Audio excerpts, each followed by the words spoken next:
Welcome back everyone. In this tutorial I'll show you how to open Jaguar key fob. First thing first, locate the small release button on the side of your key fob. Press it to slide and remove the back cover, and this will expose the emergency key inside.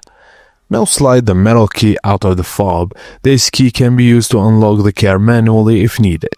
Now look for the arrow marking inside the fob showing the direction to the key should point. Insert the key into the slot near the battery panel and gently twist or pry. The back panel will pop up, revealing the battery compartment. Replace your battery as needed, then slide the emergency key back into the slot. Reattach the outer cover until it clicks securely.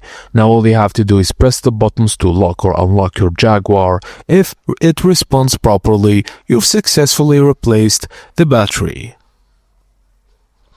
And that's it guys, as simple as that. Thank you for watching, and please don't forget to like and subscribe for more.